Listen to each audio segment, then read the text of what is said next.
All right, our next item is 2G, update on the California Classified School Employee Teacher Credentialing Program. Is she on the, oh, there she is. Okay. This item is being presented, and I probably never say your name correctly, Iori Osamwanyi. Close, okay. This is an information action item. Will you please begin, and thank you for your patience with us today. Yes. Thank you. Good afternoon, commissioners. I am looking forward to lunch, so we are all in this together, okay? So this agenda item provides an update on the California Classified School Employee Teacher Credentialing Program and presents the final annual report to the legislature on the 2017 program. Item 2G is an action item. Staff presented the classified program's annual report as required by statute over the past 5 years. The grants funds have allowed grantee local education agencies to support participating classified staff to earn a bachelor's degree and to become certificated classroom teachers. Round 1 grant funding period ended in June 2021, and round 2 grant funding period ended this past summer, June 2022. Recently, the state appropriated an additional $125 million in the 2021-22 budget to expand the classified program for another 5 years. So that's good news. Following a competitive RFA process, the commission awarded 40 new LEAs for the first round, as shown in Table A, along with their allocated number of participants and the amount for first year of funding. Second round applications are due to the commission by the close of business today, so get your applications in. Grant competitions will be offered until the $125 million have been awarded. So moving on to the 2022 report in attachment A. So this report provides information on the data collected from the LEAs this past summer. And the round 2 table that's shown on table 1, the information shown there shows that the data from this past year shows 79% of the program slots were filled. So table 2 shows the academic standing of all round 2 participants over the past 5 years of the program. Data reports indicate that 169 additional program participants have earned a California teaching credential and are now employed as teachers by their respective LEAs. Since July 2018, a total of 945 California credentials have been earned by all round 2 participants. As you can see on table 3, the numbers and areas of credentials also earned by these participants over the past 5 years.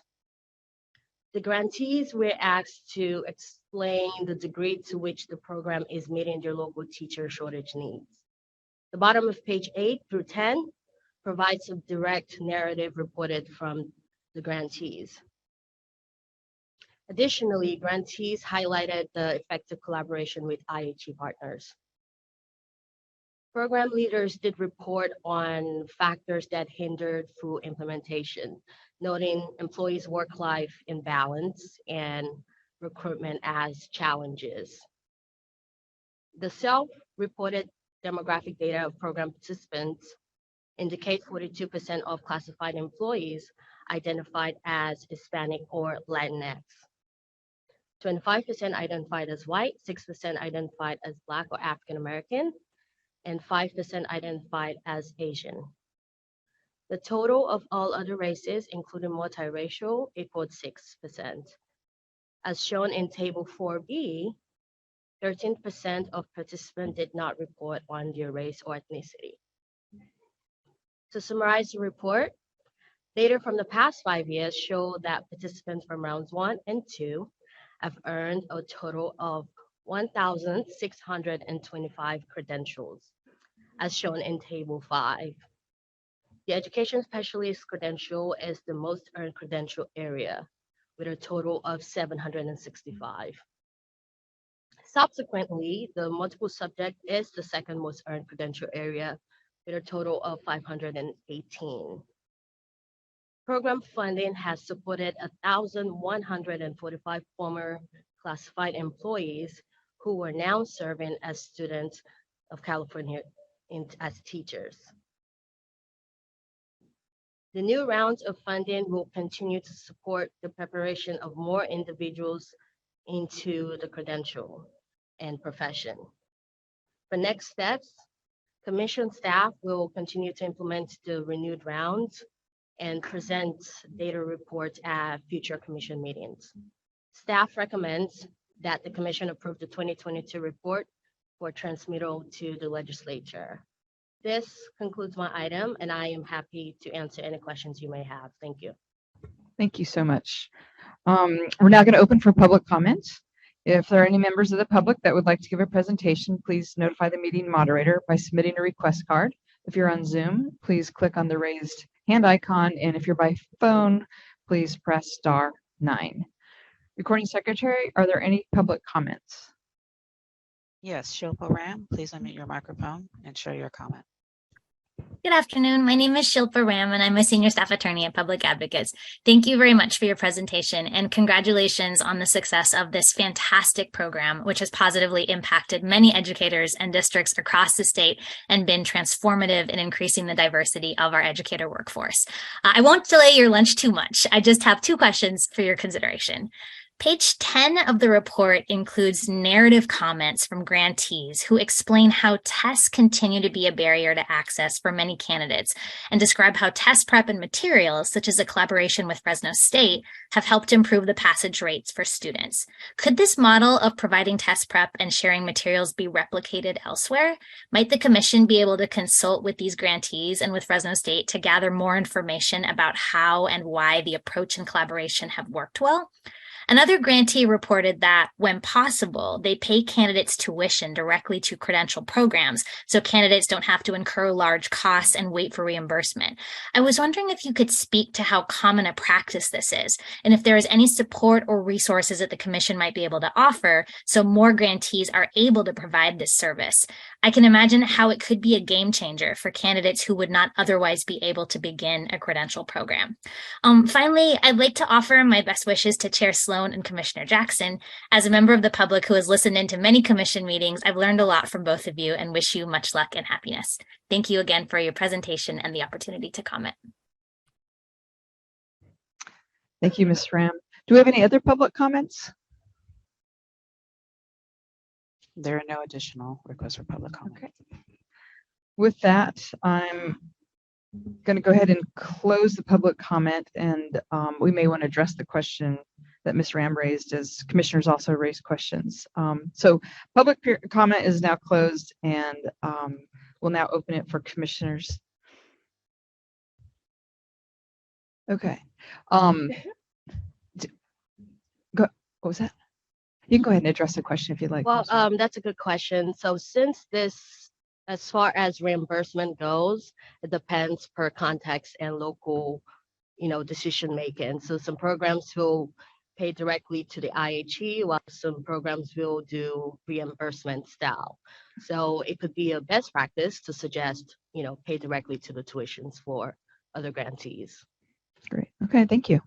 I have a quick question, and then I see that Commissioner Pavri has a question. For Table 5, I think maybe I've asked this before, but can you guys disaggregate that by ethnicity? Yes, you did ask about that. So for future rounds of reports, we took in that comment, and as far as data collection, we plan to go more in depth as far as which pertains to which. So we will be disaggregating the data for future. Right, and I know this is just for the legislative report, yes. So I appreciate you taking that in. See, I'm a broken record. I stay consistent. Commissioner Pavri. Thanks for administering this excellent program and for your wonderful report as well. I was just wondering, so we have 2 cycles that are done, that are in progress. Third one's due today. How much funding do you anticipate we have? How much longer do we have any projections about available funding? How long this opportunity will stay in place for candidates? So for the current RFA that's due today, We have about $68 million left over. So depending on the number of applications received and awarded, we will be putting another round. So it's all, contingent. I cannot provide that answer at the moment. But the funds needs to be expended until 2026. Yes. Yeah, very helpful. Commissioner Hartwig? Thanks. Thank you. Yes, this is wonderful to have two items in a row that are so hopeful. I just had a couple of questions.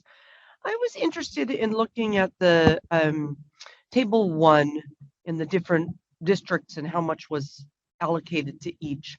I'm interested in hearing more about if you have any insight about LA, LA Unified and LA County of Office Ed.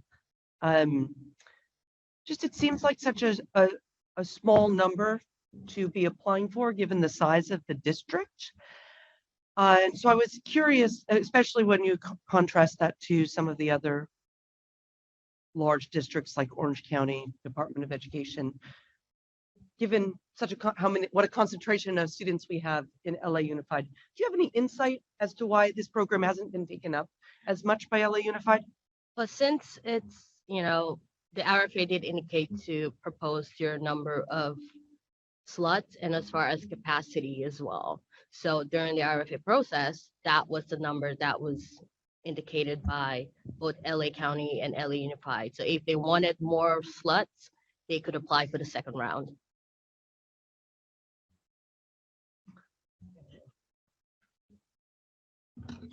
Good afternoon. I just want to add to that, and unfortunately, I don't have the evidence in front of me, but this was round 2 back in the day, and I have a sinking suspicion that LAUSD might have also been awarded in round 1. So it's possible. I don't have that, but I'm pretty sure LAUSD was also awarded in round 1, and then round 2 we had limited number of funds remaining, so that could be why LAUSD looks a little bit shy for round 2. Does that make sense? So this is technically the third awarded round. So it's been going on since 2016. So they were awarded previously this round and maybe round. Oh, I'm sorry. You're talking about new monies, Commissioner Hartwig, or are you talking about the old monies I'm talking, let's see. in the It is report? confusing with what the Right. numbers are. So I apologize. right now I was looking at table 1, which is round 2, 2021 to 2022. Okay. That's the new And I round, don't know. right? Yeah, sorry. I apologize. I guess I'm just interested in whether there's any reason why a massive district like Mhm. LA would not have asked for more, Yeah. whether it has to do with capacity within the district, whether there's any information or support we could provide to try to encourage a district which I would like to see at the top of the list in terms of how many folks are being supported in their classified staff. Indeed. But no, that's not Yeah, within our I control apologize. Correct. about LA Unified's Mhm. decision, but I think it's worth looking into when there's such a disparity between number of students in a district and where they fall in the participant list. Indeed. Yeah. I apologize for the confusion. Then I just had another 2 questions, and I'm also hungry, so I will try to be quick, but I'm interested. We note that only 79% of spots were filled for round 2. Is that right? No, for year 5 of round. Now I'm looking at table 2. That is correct. Table 2. Okay. So we have this big jump down from 97% to 82% and 79%.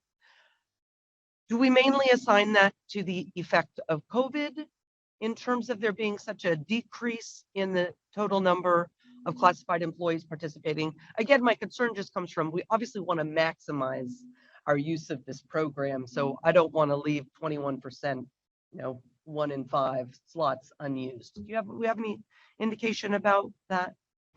Definitely. So a major hindrance from the previous round was definitely COVID.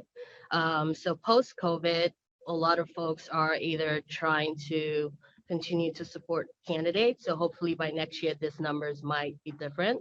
And other folks did graduate from the program as well. And since it was sunsetting, maybe folks might have not replaced candidates. So that might be why. Okay, thank you. That's helpful. And my fingers are crossed that next year we see that go in a different direction. Okay, my last question had to do with the number of candidates who are going into bilingual, who are targeting bilingual education credentials, either single subject or the ed specialists. I know that that's one of the credential areas that we are hoping to support through this. And I just see that the numbers are much lower than our other numbers, but I don't think I have the knowledge to know whether that indicates that we're not making as good progress towards our goals for those impacted credential areas, or whether it's just that our goals for those areas are much smaller. So maybe somebody can speak to me about, are we through this program, are we lagging more than we would hope for in terms of the bilingual credentials, or is that what we might expect to see and we're being equally successful across credentials for this program? It's a great question, and I'm not quite sure how to answer it, except to say, circle back to something you already said earlier and about the local decision. That if that is something is bilingual authorization is identified by the LEA interested, then certainly they would be moving toward that goal. So I'm really not quite sure. We may have to dig in a little bit on that, around that with our grantees. Yeah. I will say too that I'm so excited we have a team now. You've heard we have added 2 more grant consultants, and we really took to heart the evaluation of the classified program that was done a year ago or so, and we're applying a lot of the lessons learned to our current next rounds of working. So including digging in a little bit deeper, Commissioner Martinez, on the disaggregating the data. So and outreach, and maybe reaching out to find out the stories behind the story of the data. I much appreciate that. Thank you so much. Thank you, Commissioner Hartwick. Did I have any other comments or questions? Okay. As you know, this is an information action item, as this is a report that needs to go to the legislature. So I need a motion by Commissioner to approve the 2022 annual report to the legislature on the California Classified School Employee Teacher Credentialing Program for transmittal to the legislator. Motion to approve. Okay, Commissioner Davis, thank you. Seconded by Commissioner Grenner Shire. Recording Secretary, I believe we're ready for a vote unless there's any other discussion. Okay. Janelle Brown, Aye. Jose Cardenas, Aye. Juan Cruz, Aye. Christopher Davis, Aye. Michael De La Torre, Aye. Marisol De La Torre Escobedo, Aye. Makita Gwino Shire, Aye. Johanna Howick, Aye. Susan Aradia, Aye. Carrie Jackson, Aye. Bonnie Clark, Aye. Monica Martinez, Aye. David Simmons, Aye. Tina Sloan. Aye. Motion carries. Great. Thank you. Thank you both. Thank you. Have a wonderful lunch. I'm ready to go to 2H. Come on. All right. We're going to do a short lunch. Truly be back here by 1:45 because we need to finish 2H and move into strategic planning if we were to finish at 4 p.m. So we'll see you guys back here at 1:45 in seats, ready to go. Okay, folks, let's get going. I guess the big question is, do we have the staff we need? Okay. I don't think they got the message then. And seats at 2:45, 1:45. We start. We got one.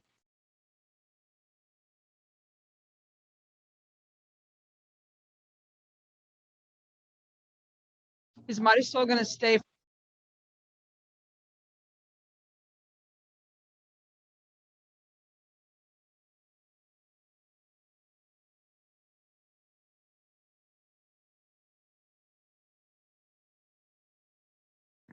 Hello, Marisol.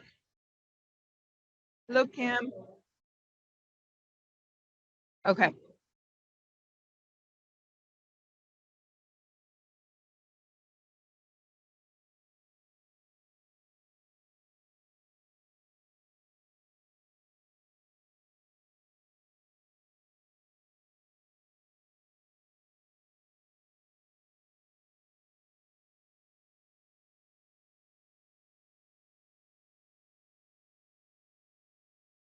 Okay, I think we can start. We're going to start with the leaf blowers competing with us. Wow. Mr. Webb's going to have to compete with them. Okay, you guys, we're going to get going. Our final agenda for the Educator Prep Committee is 2H. We're okay, Haiju, like for Zoom and all that? All right. The last item for today is 2H, the update on the development of education specialist teaching performance assessments for lower incidence credential areas. This item is being presented by James Webb. This is an information action item. Mr. Webb, you ready to begin? Good afternoon, commissioners. I do have a teacher's voice, having taught for 25 years, high school, freshmen and seniors. Okay, so item 2H for your consideration for information and action presents an update on the development of the Teaching Performance Assessment, or TPA, for the education specialist lower incident credential areas of deaf and hard of hearing, early childhood special education, and visual impairments. We seek to have approval from the Commission with regard to having additional time for a comprehensive field test with the lower incident credential areas of emphasis of DHH, ECSE, and visual impairments. So with regard to the seeking approval from the Commission for additional time, this additional time will allow for the development of the performance assessment with the lower incident areas to include literacy, as we know with SB 488, and the development with this particular literacy performance assessment. It would allow us to have a field test with the new literacy performance assessment already embedded, and would give us information to then do a standard setting in 24-25 with an operational administration in the fall of 2025, which, if you remember from the October meeting, would coincide with when the literacy performance assessment is to be operational. It also allows for scale to also develop a handbook for the Ed TPA as they wish to do for the lower incident areas. And we've also received information from Fresno State that they too would like to add a DHH component to the FACT, or the Fresno Assessment for Student Fresno Assessment for Student Teachers. Just a little bit of background. In April of 2021, the Commission did grant approval for an extension for 1 year for the lower incident areas. We thought that we could develop one performance assessment for all 5 education specialist credential areas, and realized that was not possible. So you graciously allowed us for a year, but through the time that we received that extension until now, we have further explored what we need to do to make these lower incident areas to be more unique to the credential requirements. On your agenda item on page 1, you'll see that we met with subgroups beginning in the summer of 2021 in the 3 different areas. And just to briefly share with you, they are delineated out in the item. But what we did was we reviewed the teaching performance expectations for each one of the lower incident credential areas. We wanted to see how they could be adapted to create a robust and meaningful teaching performance assessment. We also looked at rubrics, including the TPEs, to make sure that they were truly capturing practice.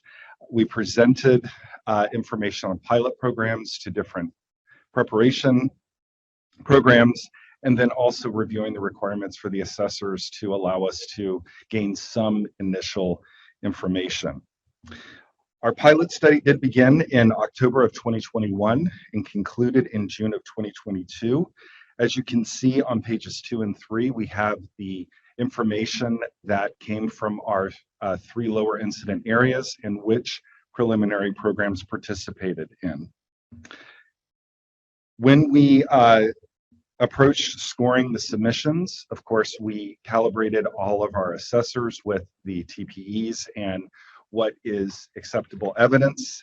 In addition, we provided them with implicit bias training with a focus on its effects on scoring to ensure that indeed the candidate submissions were marked with the evidence from the rubrics, and it could show us a good representation of information. Our pilot study yielded some really important information, but we did see that we need to have additional field test data in order to inform the final stages of our TPA development. At your recent meeting in October, you took action to adopt the literacy performance and teaching standards for the mild moderate education specialist credential, as well as the ESN or extensive support needs credential, as well as single subject and multiple subject. Also at that meeting, you approved the PK through 3 credential. And so with those two actions that were taken at the last meeting, staff felt we needed to come back and want to look at how those will impact our work so that we are becoming more aligned than we are different, to break down the silos between general education and education specialist credentials. So in summary, our request is that we are able to accomplish 4 things if this item is approved. First one is to complete an adaptation of the literacy standards for VI, ECSE, and DHH, which we hope to bring to the Commission in February of 2023. Ensure alignment of the ECE TPA as appropriate with the new PK through 3 credential. Continue to refine the lower incident areas and TPAs based on data from the spring 22 pilot study, and align the TPA development in these credential areas, scheduled to begin in early 2023 and be fully operational in 2025, thus aligning with the literacy performance assessment.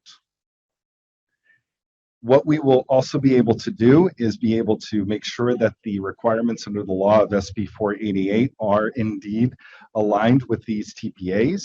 It will also allow Scale and Fresno State to develop their handbooks and their time with DHH, and then ultimately culminating in field tests in the year of 24-25, with the standard study being brought to the Commission in 2025 for a fall operational administration. That is the conclusion of my item, and I'm here for any questions or comments. And our Deputy Director, Amy Rising, is also here as well. Thank you both. We're now going to open for public comment. If there are members of the public that would like to give a presentation, please notify the meeting moderator by submitting a request card. If you're on Zoom, please click the raised hand icon. And if you're on the phone, *9. Recording Secretary, are there any public comments? There are no public comments. Okay. The public comment period for this item is now closed. Do commissioners have any questions or comments on this item? The staff is requesting commissioners to act on approving the proposed timeline for the development of performance assessment guidelines, basically to 24-25, and the operational administration beginning in the fall of 2025. So discussion? Yes, Commissioner. Hi, thank you. So I'm all in favor of developing these assessments in an appropriate fashion, that they are dovetailing together and obviously supporting general and special education. My concern has to do with SB 488 and the requirements for the early childhood special education credential, and the new guidance to them from CTC that they have to take the RECA, which really doesn't seem to be an appropriate assessment for early childhood special education students. And so I'm wondering what the latest thinking is about candidates who are currently in our early childhood special education programs, those who are in the new modified program, those who might be coming back for the bridge credential. The RECA doesn't assess the skill set that early childhood special educators need. And so would there be some alternatives? Can campuses possibly come up with a localized literacy competency assessment? Can we talk a little bit about your thoughts around that? I'm wondering if Mr. DeGeer, if you might, not that I want to deflect the question, Commissioner, but with PSD, there's been conversation around that. I would like to just say that we are meeting, I believe, on Monday with our early childhood special education field folks to look at the TPEs for literacy to address exactly what you're talking about.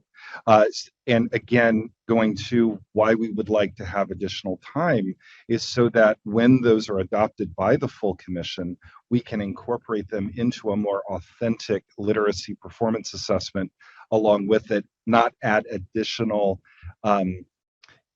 performance assessments, but instead blend them together. Because there's also I think, piece there as well with what we're seeing in mild moderate support needs, especially in the secondary level. And again, we want to have those conversations, look at the TPE so that we can produce an authentic assessment. But I would defer to Mr. DeGeer to talk maybe about some of the other items with RICA. Sure. ECSE. So I have been working on a reply to the letter that you forwarded to us from the early childhood special education faculty. And I think once the commission adopts the new literacy standard and TPEs in February, we can compare that to the RICA and see which subtests align with those TPEs and which ones do not.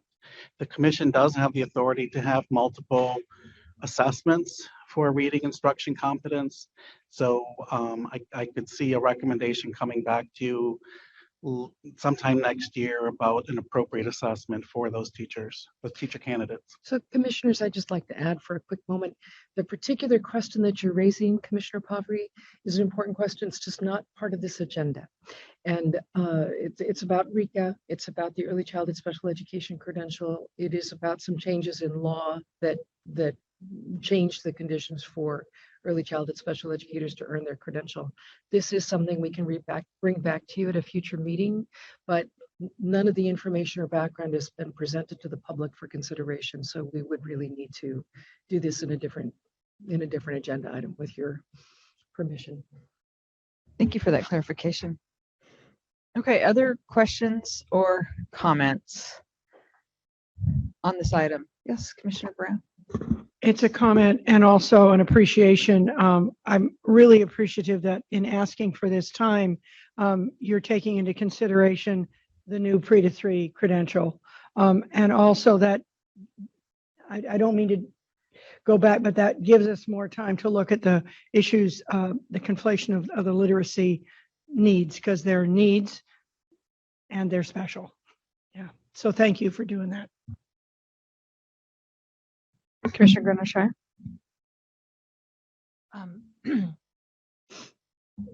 The current candidates, nothing's going to happen to them at this point in time in the early childhood special education credential programs. Is that correct? So I think there's a sense out in the field. There's a little bit of anxiety that was produced by the PDSD news. So to assure programs that nothing's happening at this point and that we'll come back to this item. Yes, we will come back to this item with you, and we would be happy to fully describe all of the opportunities that candidates currently in programs will have and candidates in the bridge programs have, and we'll have to return to it. I'll throw it back to my executive director there. Right. So when the commission determined that to add the performance assessment to the requirements for early childhood, any kind of education specialist credential, we set a timeline for that. The staff have been in development of said performance assessment with the mild to moderate and moderate severe credential areas, and in conversation and working in parallel with the visually impaired and deaf and hard of hearing and early childhood special education. So really the focus of this item is not a question of if there will be a performance assessment required of them, because you took that action some time ago. The question is when. And the when needs to shift forward in time so that we can bring the literacy piece together, and so that we have more time to think about how performance assessment can best work within those special populations. So really that's the focus of this item. And that's essentially what the staff is asking for your action on, to adopt a timeline that allows this the performance assessment for these three lower incidence areas of special education to comport, I think, with the 25-26 implementation of the literacy performance assessment. So these roads are converging to a different point of time in time than right now or next year in terms of a performance assessment. So that does give those three credential areas, as well as the mild to moderate and moderate severe, and the rest of the performance assessment system, time to get the literacy piece underway and be ready for full implementation of a new teaching performance assessment that includes literacy across all teaching credential areas. That's really where we're headed, but 25/6 is the implementation date rather than the date I think we had shared with you at a prior agenda commission meeting for implementation of TPA for those three low incidents. I hope this makes sense. That was very helpful. Oh, go ahead. No, I was just going to add to Dr. Sandy's comments that in the item, you can see in the table the number of candidates who were able to participate. And we so appreciate that and the programs that came alongside. But you can see that those numbers are fairly low. And this also gives us the opportunity to be very sure that we are meeting requirements of validity as we continue to work with our different programs and candidates through a longer field test period, and be supportive of these candidates in all the different ways that we can be to make sure that we're really developing a performance assessment that meets the need, that has utilitarian outcomes for candidates and programs and really helps us understand teaching practice. And simultaneously, here comes literacy and everything else. And so to try and roll out a performance assessment in the fall of 2024 and then turn around and change it by infusing literacy and re-implementing in 2025, we felt as staff that just was not feasible or fair to our programs and candidates in the low incidence area. So I just would like to add that as well. Yeah, the questions and the comments are very clarifying. Thank you so much. So is there any discussion or can we move to vote? Because we're really approving this timeline. So are y'all ready to move to a motion? Yes, Commissioner Simmons. I just have a clarifying please. question, then I'll make a motion. The authorization that this will prepare them for is pre-K and K. Is that right? You're speaking to the early childhood special Yes. ed credential. Correct. Correct. Okay. The new credential that was established on July 1st of 2022 for the early childhood special education allows early childhood special educators to support children through the age of 5. Okay, Kindergarten. so I'd just like to make a point in case any early childhood people are listening, that decision was made Correct. because the appropriate authorization in the current situation for TK and K, that is all 4 and 5 year olds as of 2026, would be mild moderate. Mhm. So without that change, our early childhood people would only be able to teach 3-year-olds. So to maintain those positions, Mhm. employers probably will want somebody who has a broader credential than just 3-year-olds. Right. Speaking as the HR person. Mhm. So one of the great things that will happen as we converge, bringing literacy into the performance assessment, that will take the place of the RECA. So we will reduce the number of assessments and tests that these candidates will need to take, and they'll be able to address both the teaching performance assessment and literacy in one instrument in 25/6. So that's right now. New candidates for a new early childhood special education credential need to take the RECA, but they don't have to take the TPA until one is available for them. And that we're proposing is 25/6. Which And is also full implementation of 488. and TK. And TK, right, Mhm. exactly. So many things converge in 25/6, don't miss it. Yeah. It's going to be an exciting Stay 2 years tuned. ahead. So Mhm. given that, I would move that we accept the extended timeline in the Mhm. item. You want me to finish it for you? Yeah. All right, commissioners to approve. So we have Commissioner Simmons who is making a motion that the commissioners approve the proposed timeline for the development of performance assessment guides for DHS, HH, ECSE, and VI.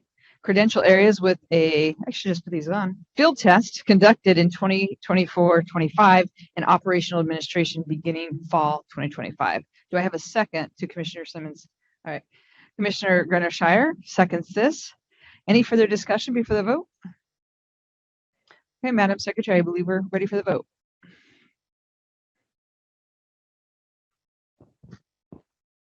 Jose Cardenas, Aye. Juan Cruz, Aye.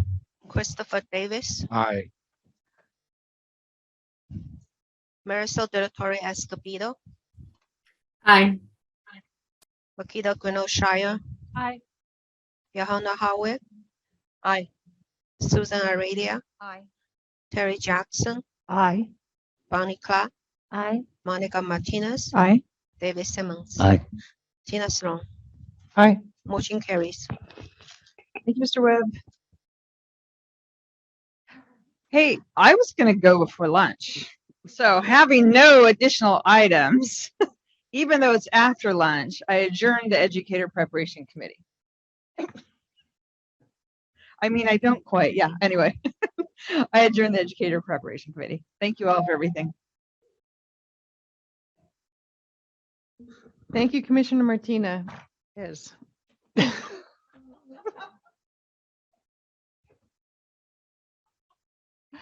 Ay, ay, ay. All right. I'll now reconvene the general session and move to item 1L, strategic planning update. Amy Rising and Caitlin Vacareza and Aaron Price from the Glenn Price Group will present this item. Ms. Rising, will you please begin? Yes, good afternoon, commissioners. We are back to strategic planning. And I want to start with a little background information just to make sure we are all together. And many of you have joined us since we first began this. So I'm going to give a little background information and then introduce our colleagues who are going to continue with the item. So the Commission on Teacher Credentialing strategic plan was last updated in December of 2014 and included a vision statement, a mission statement, a set of values, multi-year goals, and specific priorities or activities within each multi-year goal. Each year, the executive director identifies annual targets within each multi-year goal and reports on progress made towards those targets each year. In early 2020, 2 years ago, the Commission initiated a process to update its strategic plan that had been last updated in 2014. The work included first an environmental scan, including surveys of external interest holders and Commission management team, and highlights of these results were presented to you during the October 2020 Commission meeting. Secondly, strategic planning work sessions, 3 sessions during Commission meetings were held, first in December of 2020, followed by April in 2021, and then December of 2021. So since this work began, members of the Commission have changed. And within the current 19-member commission, 5 members were appointed in 21, and an additional 3 new commissioners joined us in 2022.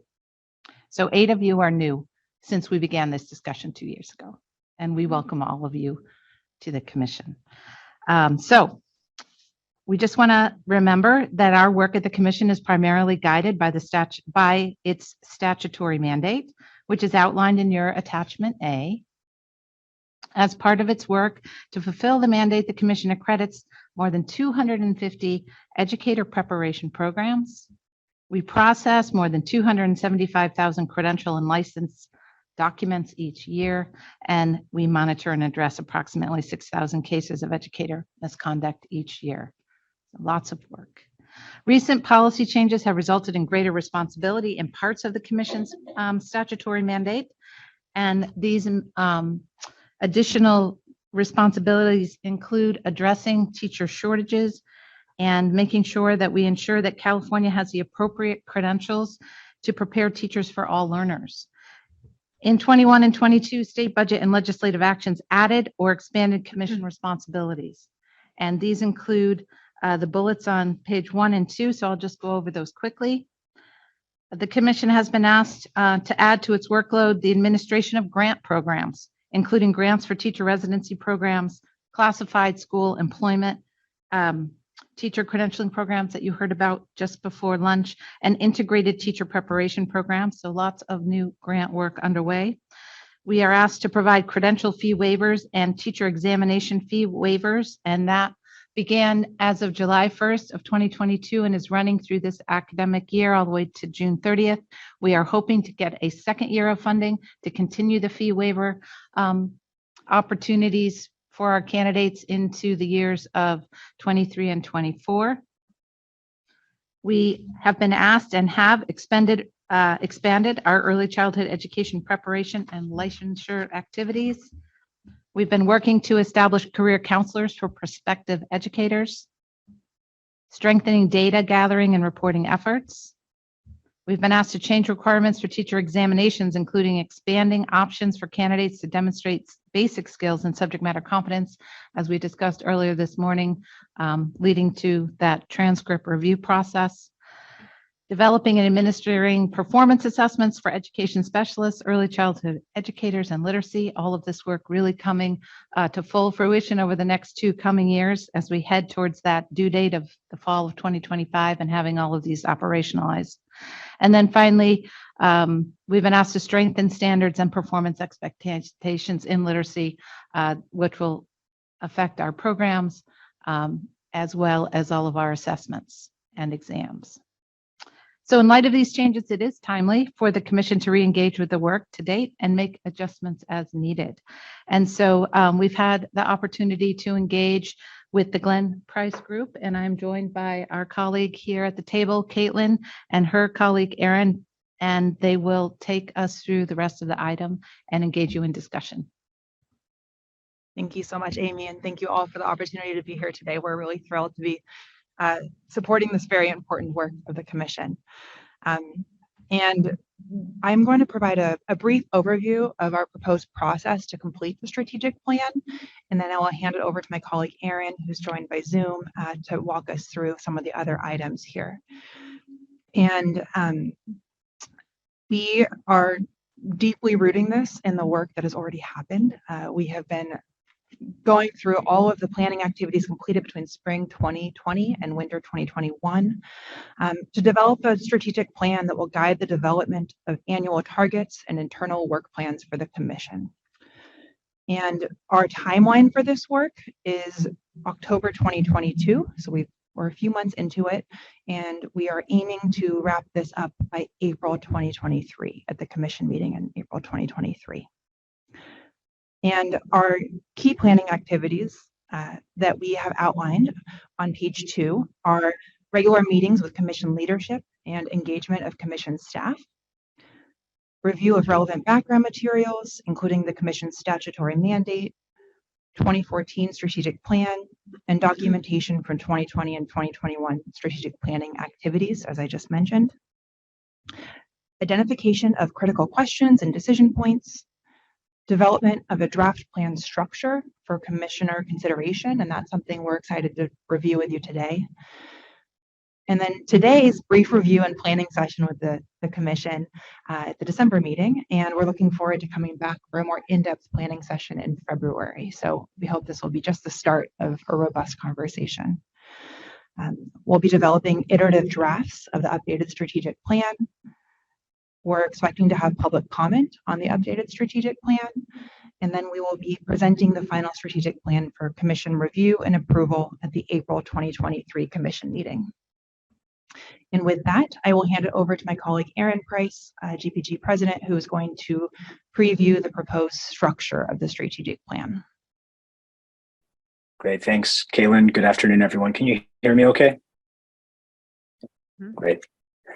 As Caitlin mentioned, I'll go through this next little bit on some ideas around structuring the strategic plan and start getting into some drafts that we have later in the agenda item. As Caitlin mentioned, this is the first step in kind of this relaunch, and we're looking forward to going in deeper discussion on these items with you all as we move forward, and especially as we think about a more in-depth planning planning day in February. And we will have a little time today, I believe, for just hearing from you all about your reactions, what you're kind of resonating with in some of these initial drafts, and things that you see maybe missing or needing to be modified. So with that, just a few notes on plan structure, and you'll see some similar components here to what Amy referenced as being part of the current strategic plan back from 2014. So we've broken it up into a couple of big sections. The first one being identity and purpose, high level, starting off with a vision statement. What's the future that the commission is working toward? Thinking that this is something clear, short, memorable. We next put in the statutory mandate, and again, something that was referenced in the background, and thinking that this is in some ways an effective mission. This identifies and clarifies the specific functions, the areas of work that the commission engages in, and specifies how the commission works toward that vision. What are the functions and ways in which the commission can really make progress in the direction of that vision? Third and final in this high level section are some guiding principles that are integrated into all aspects of work that the commission undertakes. And these we think about as essential and enduring tenets, things that we don't compromise for short-term gain or expediency, that we want to make sure are incorporated, are embedded into the work. And some of the more detailed planning that Caitlin referenced could take up that question of how specifically are these embedded in our different strands of work. Again, kind of a theme here that these are clear, concise, a list here in this case for guiding principles, and something that commissioners, staff, interest holders can easily remember and think about applying to the commission's work. As we get then a little more detailed down from that identity and purpose section, I want to think about goals. And there's a lot of different definitions out there of goals, and maybe some that you all have seen that are similar to this, and some that you all have seen that are very different from this. And so this is one that we wanted to put forward for you all today. Goals being broad statements, not usually in measurable terms, that describe the impact the commission plans to have. And one approach that we just wanted to put out there is to develop goals that focus on different components of the educator career continuum, to be a little bit of a different structure than thinking about goals for each of the areas of the statutory mandate or the big kind of buckets of work, but thinking about a different framework that we could have of cross-cutting goals. And one example that we wanted to put out there is this idea of doing so using this educator career continuum framework. And we've included an example here from the Washington State Professional Educator Standards Board strategic plan, where they are using that framework and they have goals that are organized along that framework. Each goal could then be supported by the commission's work in one or more functions in the statutory mandate. So this type of structuring would allow for multiple different functions that the commission might have to kind of combine efforts in support of a particular goal. It's also, as noted here in the agenda item, may allow for some flexibility as Amy reviewed. There's been a solid list of new items or expanded responsibilities for the commission over the past couple of years, and in the case that continues, this might provide a flexible structure for that. Finally, a bullet point here around considerations for more detailed planning. We know that in these planning discussions, ideas around what could be done at a more concrete level, more detailed level will come up, and we want to make sure that those are captured, but also want to make it clear that more detailed planning is something that happens after the goals have been identified and after the vision and guiding principles. Once a strategic plan is approved by the commission, it can serve as a guide for action planning or additional detailed planning work by staff. This could be structured as 2-year implementation plans that incorporate more quantitative targets. Next, we're getting into some initial drafts of the vision. We have some information about the statutory mandate and the guiding principles, and then want to open it up to hear questions, reactions, and I will be passing it back to Caitlin for that in a moment. So kind of following that sequence that we have above, and noting, as Caitlin did, that these are informed by our review of the work that you all engaged in, many of you all engaged in 2020 and 2021. We were not directly involved in those efforts, but had an opportunity to review the notes and videos and kind of comb through some of that content. So again, the vision statement describing the future that the Commission is working toward. A couple of ideas here. One focused on educators, one focused on students. So option A, California's educators are exceptionally qualified, support whole child development, and reflect the diversity of the students they serve. Option B, California's students realize their full potential in safe and welcoming schools supported by a diverse and effective community of caring educators. The statutory mandate, and Amy covered a little bit of this earlier, clarifies the specific functions and areas that the Commission works in order to contribute to progress toward the vision. This is a list adapted from agenda item from December 2021 with a couple of minor modifications in light of recent changes. So I'll go through this list briefly. That indicates the Commission's primary responsibilities include setting standards for the preparation of the education workforce, accrediting educator preparation programs, developing and maintaining educator performance assessments and examinations, issuing credentials, licensing California educators and monitoring educator assignments, monitoring and addressing educator misconduct, managing teacher recruitment and development grants, and reporting to the public and policy community on an array of teacher supply and credentialing issues. I know Amy shared a little bit about just the scale of some of this work earlier, which I think is helpful perspective. So thank you for your attention as I presented a little bit about that. And Caitlin, I'll pass it back over to you to bring us into guiding principles and some discussion. Thank you. So as Aaron introduced earlier, the guiding principles are integrated into all aspects of the Commission's work. These are the Commission's essential and enduring tenets, not to be compromised for short-term gain or expediency. And we suggest that the guiding principles are a clear, short list that can be easily remembered and applied to the Commission's work. One thing to note is that this framework suggests using guiding principles in place of the term values. So that's one thing we just wanted to flag. So we do have some draft guiding principles for consideration and feedback, and those are on page 4. So the draft guiding principles that we've drafted are: the Commission commits to advancing diversity, equity, and inclusion so that all educators and students have what they need to succeed.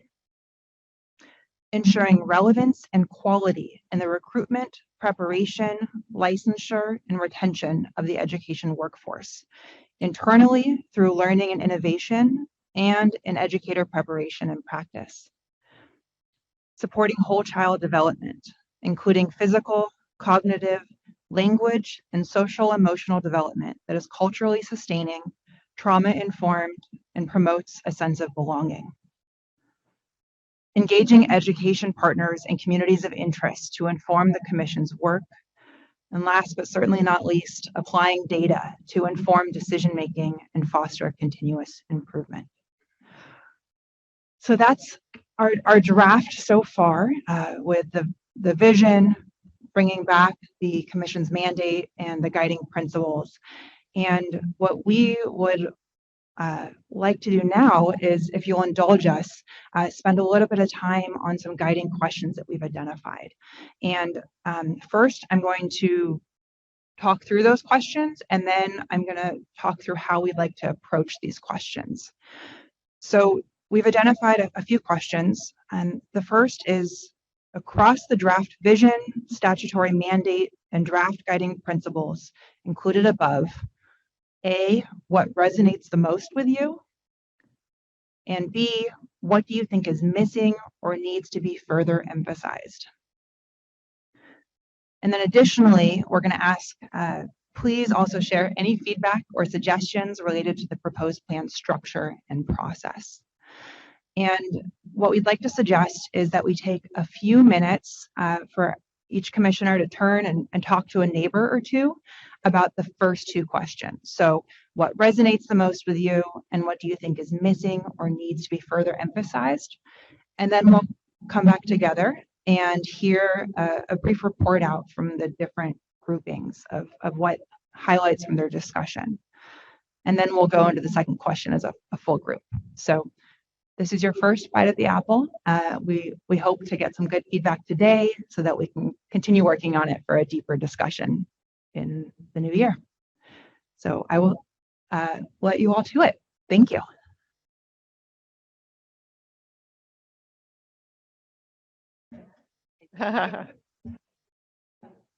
And we'll do this for about 5 minutes.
Let's take about 1 more minute if that's okay.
All right. So I would love to hear, maybe we can see who would like to go first, volunteer to share out from their group. We can start over here and then we can just work our way around. That makes it easy. And I'd love to hear any highlights from your discussion around what resonated with you and what you think is missing or needs to be further emphasized.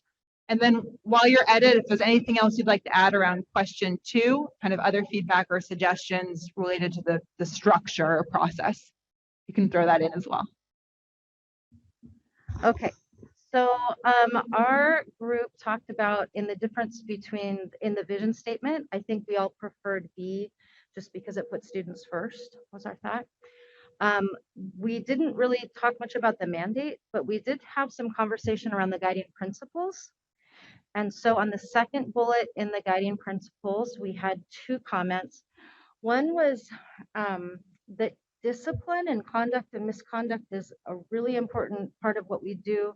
It is in the mandate and it is implied, I think, under like safety or in option B in the vision, but we didn't see it here. And we thought that the second bullet might be a place to add the word in the list of things, recruitment, preparation, licensure. We said discipline, but we're not sure that that's really the right, we thought maybe you all could come up with the better word for that, but that somehow we addressed the issue of discipline and misconduct in that line. Right, but discipline's not quite right, but there we couldn't find anything in the principles that addressed the work we do about ensuring the safety, right? That educators are conducting themselves properly, right?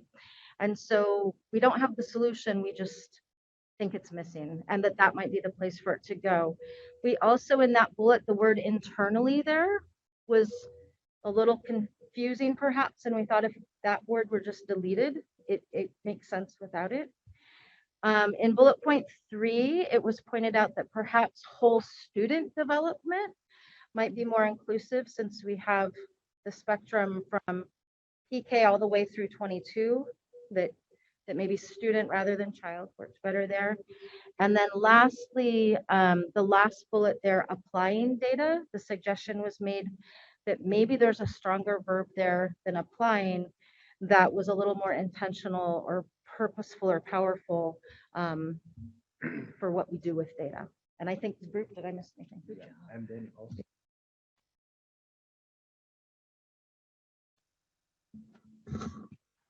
my apologies. Under the second bullet, under the draft guiding principles for consideration and feedback, it says the commission commits to ensuring relevance. That phrase is a little problematic because you're ensuring the relevance of people. And I don't know that we want to ever make a person irrelevant. So I don't know that the word relevance works in that phrase.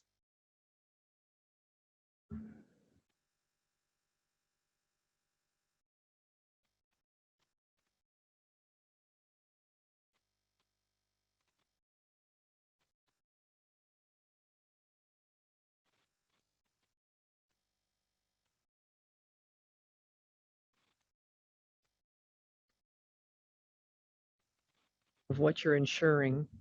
What does the commission do to ensure relevance in recruitment, in preparation, in licensure? You know, are there any irrelevant things we're doing? Let's set those aside, right? So, but yeah, I'm not married to any of these words at all. Relevance. What would relevance be? Make sure to use your microphones, please. Yeah. Executive Director Sandy, What would relevance be in recruitment and so on? Well, okay, so I think that I'm not going to come up with a specific example, but I'm going to give you the twofer here, where I think compliance is not always relevant or responsive. Sometimes compliance is just compliance, right? And so asking the why are we doing this? What purpose is this serving? Is a way of getting to, is it relevant to something that's important in what we're doing? That's how I think about it. I struggle with the word relevant also, but it could mean, am I allowed to talk right now? Of course.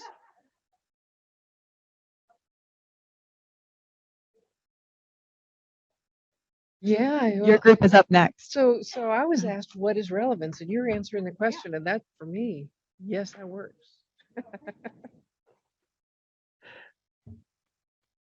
It could mean, because it's talking about recruitment, preparation, licensure, and retention. The first thing I thought about was a teacher workforce that is relevant to the state. And for me, I go right to diversity and the teaching population reflecting the students that we serve. That's where my brain went. But I too have struggled with the phrasing.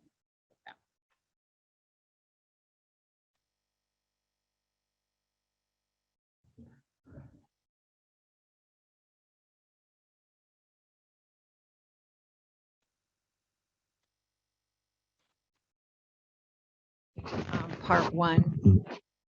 So when we looked at A and B, options A and B, so unlike the previous group, we chose the opposite one. But let me kind of just share, and it's because when I looked at option B, to me, it reflects what's on many school district websites. Did you say that too? Okay, then I feel good. Okay, so kids always want confirmation here, because I see that on many school board, district websites, because their whole focus is really on students. There seems to be less sometimes on the educator, but more on where do you want the students to be by the time that they graduate, like college and career ready, for example. So that's why we talked about option A, focusing on the educator.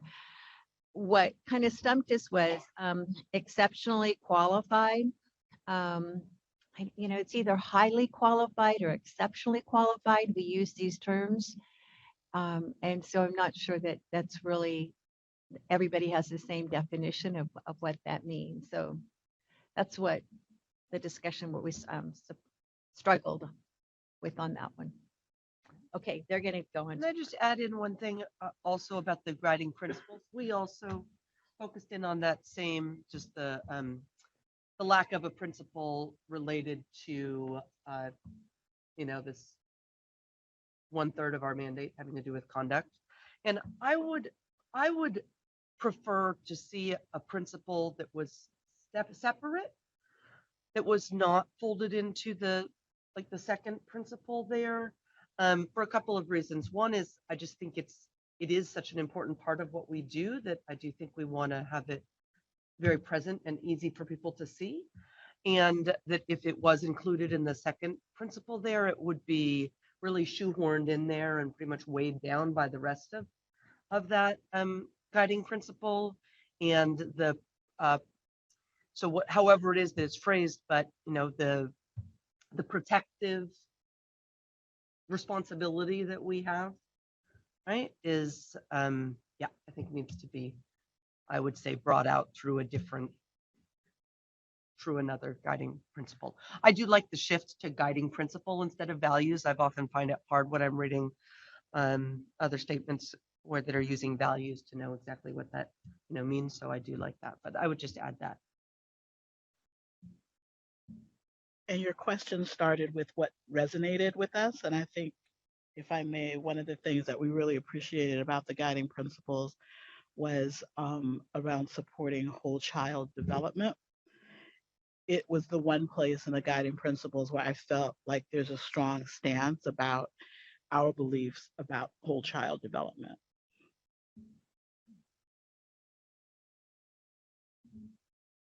Thank you so much. Who is next?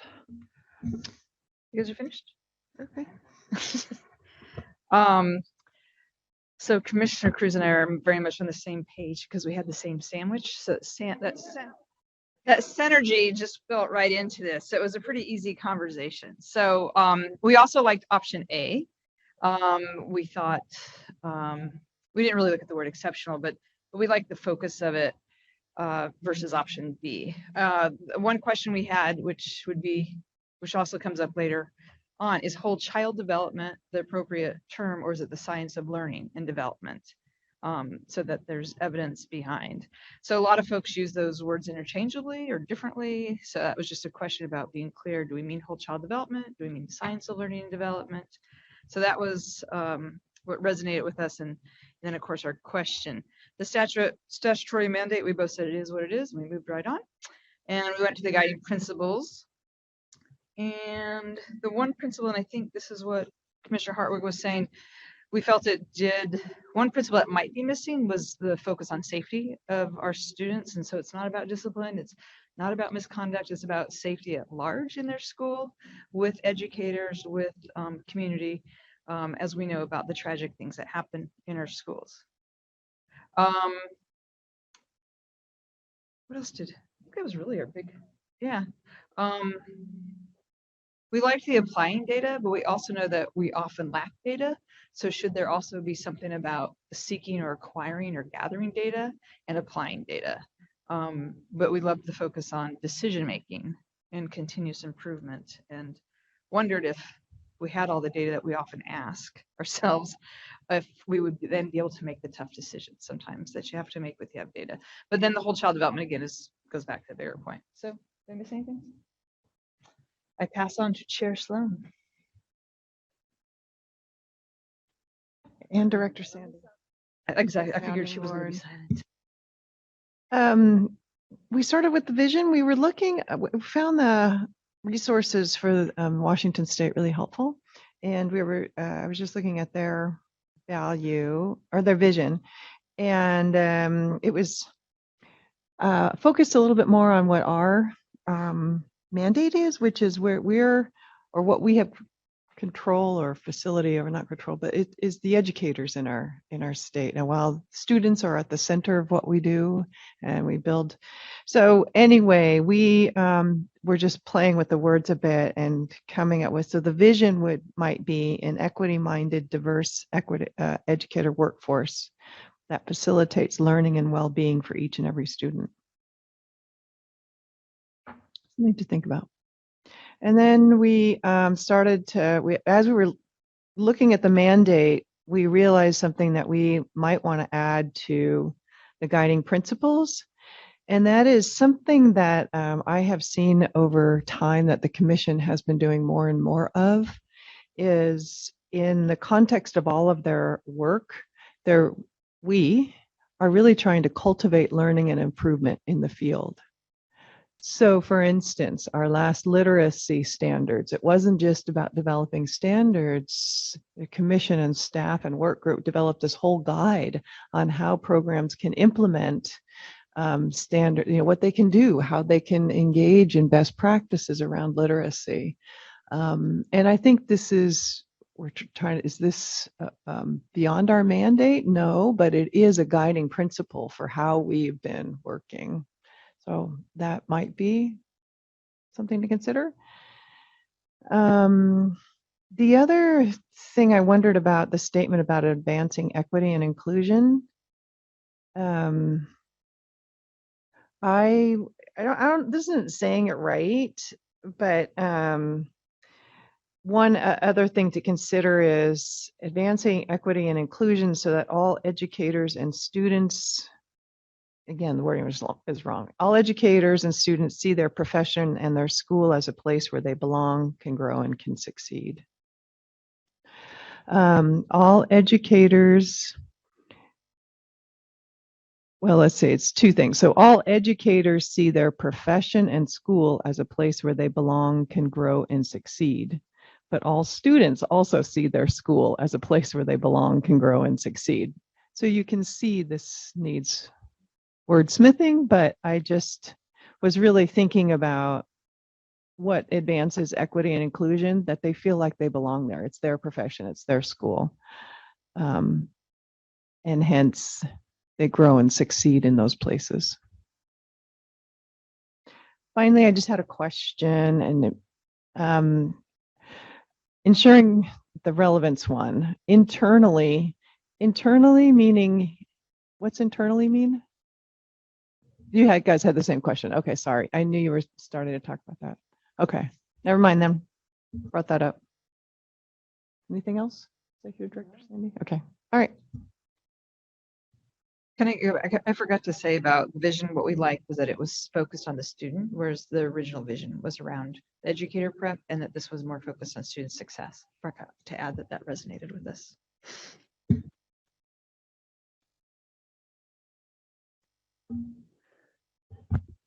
We like both of the options, but we lean more toward option B with a modification taken from A. So saying California students realize their full potential in safe and welcoming schools, supported by a diverse and effective community of caring educators who reflect the diversity of the students they serve. So taking that piece from A and kind of pulling out, but we like centering students. And then probably, the mandates are what they are, but trying to be inclusive. Number 7, reporting to the public and policy community on the array of educator supply. I know that doesn't roll off the tongue, but it's more inclusive. And then we're talking about all, support personnel, admin, all the aspects of the supply out there, because we know it's a shortage in all those areas, not just teachers. So, and then we like the language about adding something about misconduct, but making it, more positive. Whatever was said over there, we were like, yeah, that sounds great. So, but we agree with previous groups that said we need to kind of address that, because that's a major part of what happens here at the commission. And then we had in supporting whole child development, we were just like including physical, cognitive. We were like cognitive, that word kind of, we're like, is there something else there? Are we talking academic or some other word? But cognitive, we usually don't throw that out there so much, even though we know. And I think we hit it. We hit it? Okay. And sorry, I wasn't talking into the mic. Did you hear me?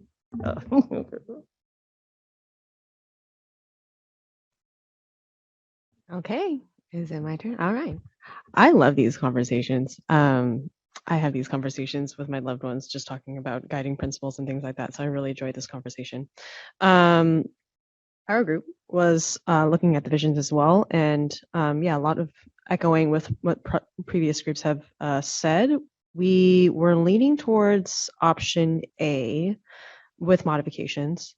I think thinking about how this commission engages with this vision statement. So what purpose does it have? How are we supposed to look back and refer back to this vision statement? How do we foresee doing that? So I like already what we're doing of unpacking what all of these very precise words and choices of words that we're using, being able to unpack it and then repack it.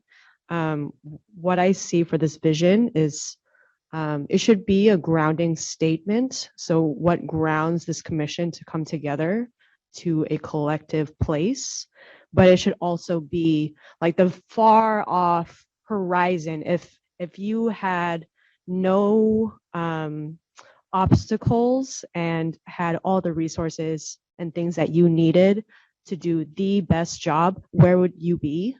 And so to treat this as the compass, as the North Star, as the horizon, that if everything were awesome, what would it look like?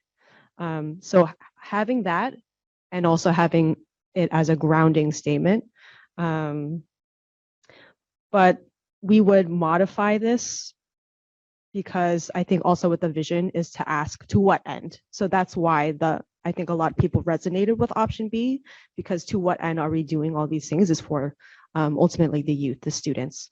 So maybe adding to the end of California's educators are exceptionally qualified, support whole child development, and reflect the diversity of the students they serve. To what end? So that students can thrive. Something to that end, something towards these are the conditions so that students can thrive. Feel free to add anything else in terms of the other things that we talked about. And then you'll go on to the next thing. Because what we saw was that we're the Commission for Teacher Credentialing, and that's where our focus is, rather than a school board or a school that is looking at trying to make sure their playgrounds are safe.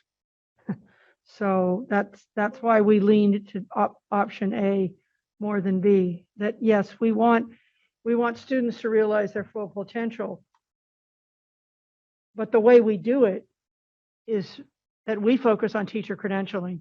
So we thought that had to be in the draft statement, is that we're focusing on educators.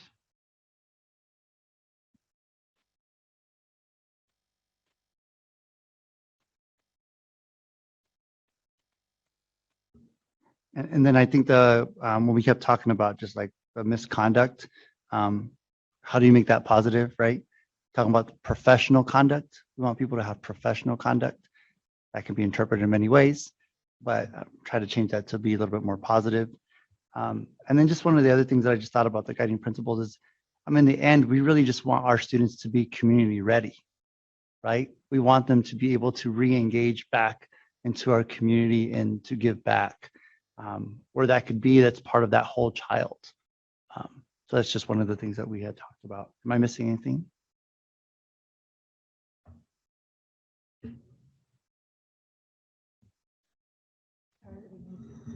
We also realized as we were looking at the guiding principles is one of the things we do here is we engage in collective inquiry. And there's got to be some place somewhere, because this commission does something, and I've been on a lot of school boards and in a lot of agencies that don't really ask for other input. And we do that all the time. Not just public comment, but we have all these agencies that we bring in and that you talk to all the time and that we engage with. And that collective inquiry is really, I think it's part of the identity of the commission. I don't know where it goes, but I think it's the way we do business rather than our vision. That might be more a guiding principle. I know we've kind of just talked about this, but what just resonates with us too is just that emphasis of the whole child, right? A trauma-informed care, and just really looking at culturally sustaining social emotional development. Like that, just it's huge, not just for our students, our littles, but also our teacher candidates.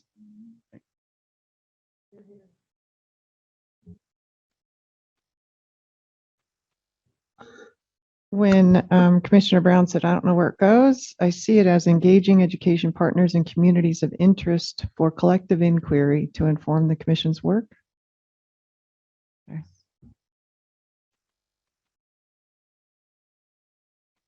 Commissioner Hartwig. I just add on one little addition to that. I don't know if it would go there, but you're talking about collective inquiry and so on, made me think about collaboration and how important our collaboration with the Department of Education is, and how important it is that we leverage those other key relationships to maximize our impact and to open new avenues.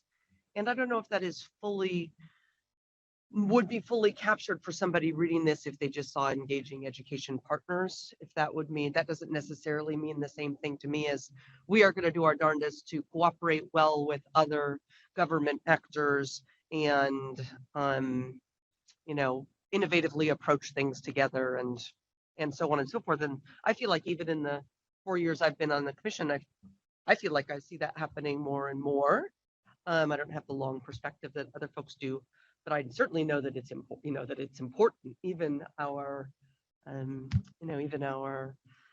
presentations today by our CDE comrades helped illuminate that. So I just wonder if somewhere in the guiding principles we might put a little bit more emphasis on that.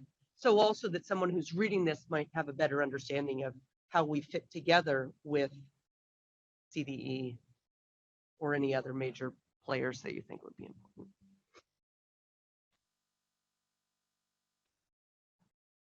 Caitlin, I don't know if it's you or me. You go ahead. Please go ahead. Commissioner Simon. That was a really good point that you guys are making, but I think that engagement is not only one way.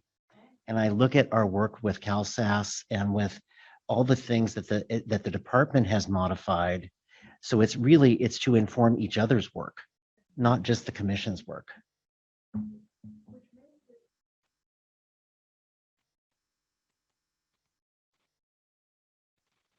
More inclusive and broad.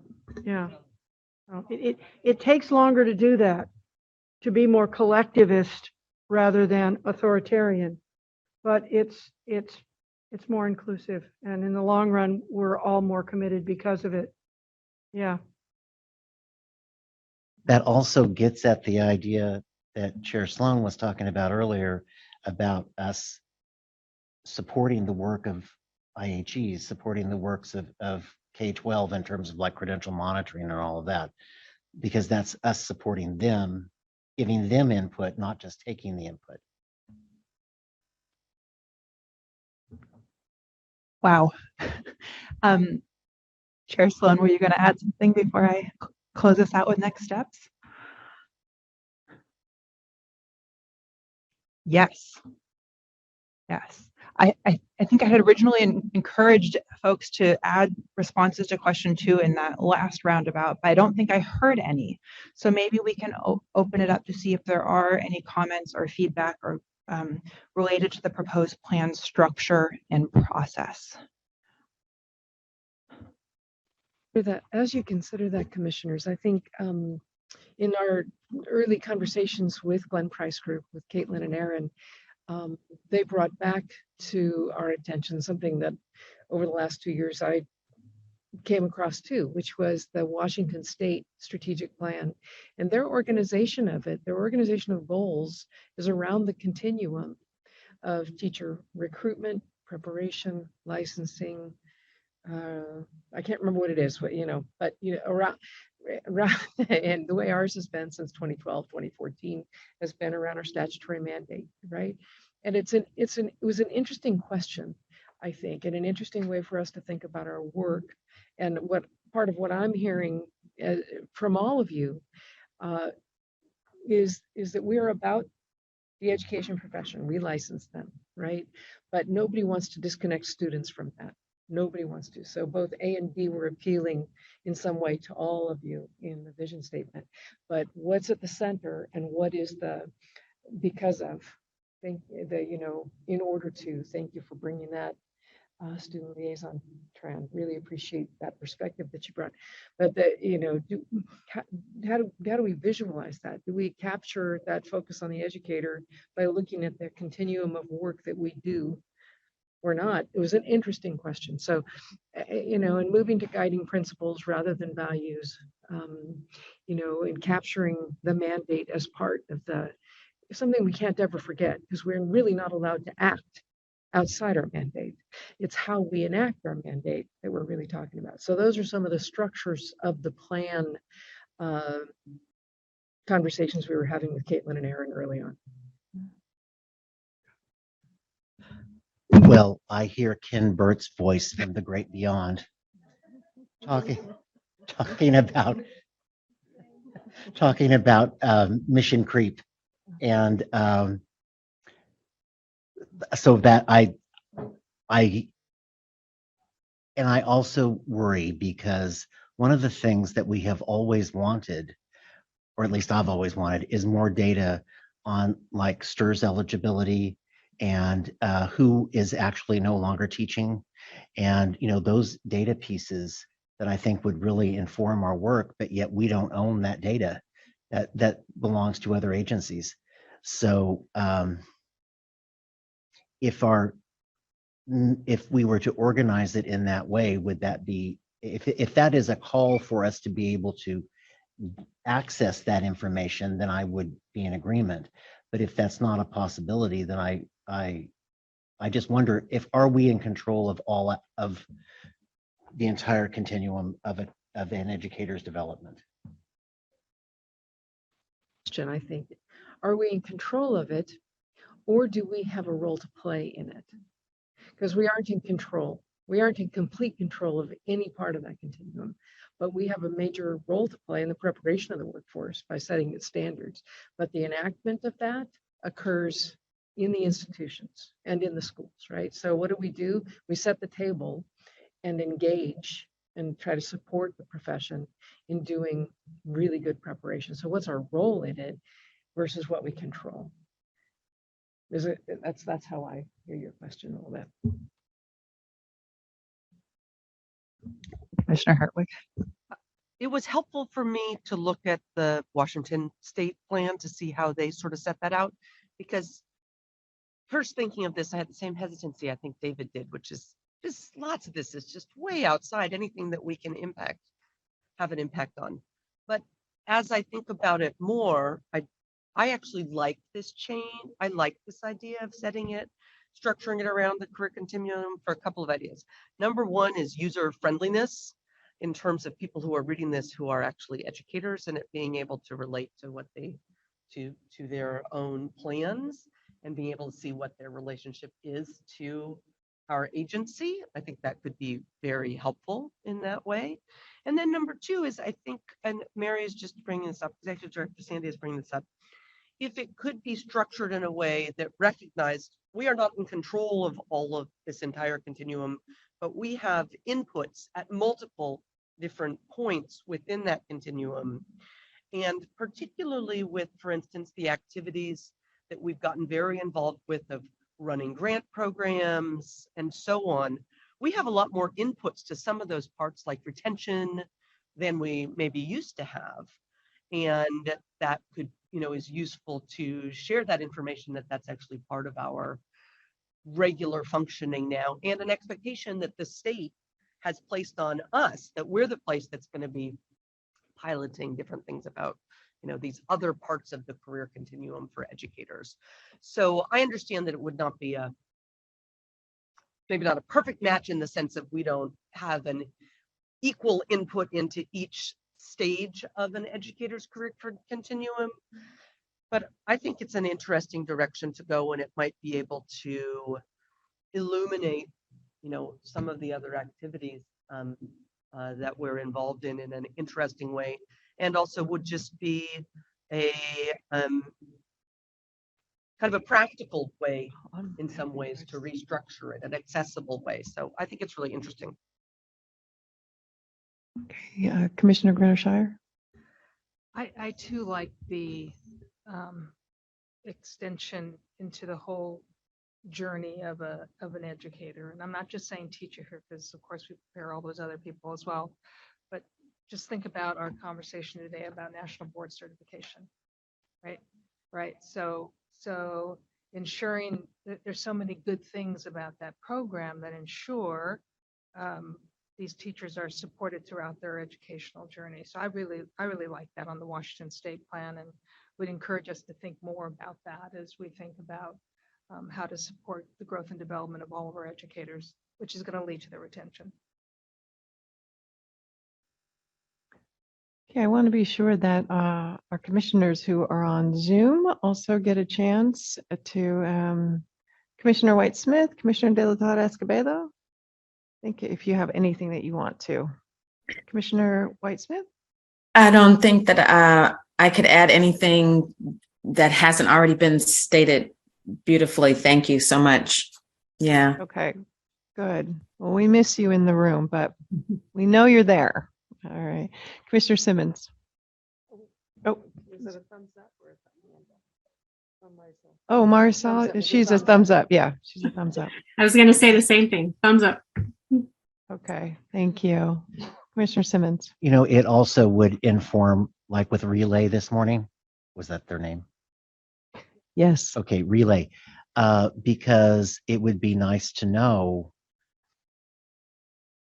how many unfilled positions there are in Modoc County, how many, what the average age and years of service of teachers in Modoc County, and then how, because we look at it from the input, but the output. I mean, one of the best presentations that I've heard at the commission was really done by Cal Stirs, where they talked about each region of the state, how old the teachers were in that, how close they were to retirement, and that really could inform some of our recruitment efforts. Commissioner Klatt? This kind of goes back, so I'll make it quick, but when we're talking about the idea of this continuum, I think sometimes we've talked, or at least I know I've talked maybe about the career ladder idea and how we look at retention. And so including something in there to help us address the idea of if someday we do implement something in terms of career ladder, either micro-credentialing or additional authorizations and coaching or some of these things. Right now, there's not really a place for that, but that would give us a place for that. So glad you brought that up, Commissioner Klatt. I think it's just so incredibly important, and it brings, another really important piece to everything that we're doing as we're planning for the way forward. Our educators coming into our workforce, I don't believe are planning to come in and be in a classroom for 30 years. Because there aren't very many other industries that have that same kind of expectation. They don't have that expectation. We have to be really thinking about what it is, how we're shaping the profession, what our role is in that as well. And then, David, you brought up something that I have been thinking about for a very long time, and it's in here under new guiding principles, using data to inform our work. But we saw today, as we see every day, when somebody wants to open shop in California, they need to meet the standards, but it's not a much larger sort of plan as we look at the state and say, where do we need what and what do we have where?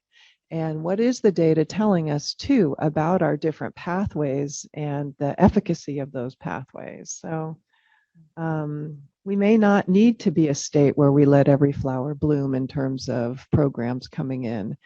We may, if we have the right data, can get to a place where we can be really intentional, to use Commissioner Francois' words this morning, about how we organize and approve and what our role is there. Okay. Yes, Commissioner Grenshire. I think was Dawn. And also where we want to use your metaphor of gardening, where we want to water more. Water more, like it. Caitlin, are we, where do you think we are here? I think we're in a great place. And what I have colleagues who have been listening in and taking notes. So that's why I haven't scribbled every single thing down on my end. But what will be doing is taking all of this fantastic input we've gotten over the past hour or so, and turning around some new drafts, working with commission leadership, commission staff, and we hope to bring back a new draft in future meetings for your consideration and discussion. Great. Any commissioners, do you have any other questions? Sorry. Okay. Recording secretary, are there any, wait, let me ask, are you all ready for public comment? Are we good there? Okay. Recording secretary, are there any public comments? There are no public comments. All right. Public comment period for this item is now closed. This is an information item. There's no need for any other action on it. Okay. All right. Thank you, Caitlin and the Glenn Price Group. We're very excited to have you working with us. Thank you so much for the opportunity. Okay. All right. Item 1J is new business. The bi-monthly agenda is presented for information. Next on the agenda is audience presentations. Please notify the meeting moderator by submitting a request card or clicking on the raise hand icon if participating through Zoom, or pressing *9 if participating by phone. Recording secretary, are there any audience presentations? We have no audience presentations. All right, then we will move to item 1K. Item 1K is the Executive Director 2022 Annual Evaluation. I'd like to share some highlights from the evaluation responses that our commissioners provided. I'm just going to pull that up.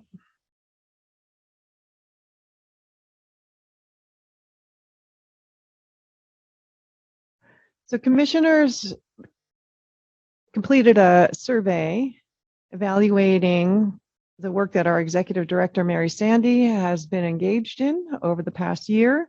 There were questions related to her efficacy with vision, that she's keeping vision, mission strategy, that she's achieving results, that she is engaging in effective management with people. She's doing the right things with program management, such as standard setting, accreditation, certification, educator discipline, that she has the right knowledge and she's creating the right oversight, that she is engaging appropriately in fiscal management, that she maintains a commission staff relationship that we're satisfied with, that she manages commission meetings well, that she is engaged effectively in external liaisons and maintains our public image. And then there was just a question about other expectations, such as unanticipated or difficult situations. And the reason I named all of those is because for every one of those, almost every response was from commissioners was they were extremely satisfied with her performance. A few, it ranged from extremely satisfied to very satisfied, I think was the next response. Anyways, on a scale of 1 to 5, it was mostly fives and fours. And then commissioners provided some really insightful comments. And so I'm going to just summarize a few themes from those comments and read you a couple of those as soon as I find my document. Here it is. All right.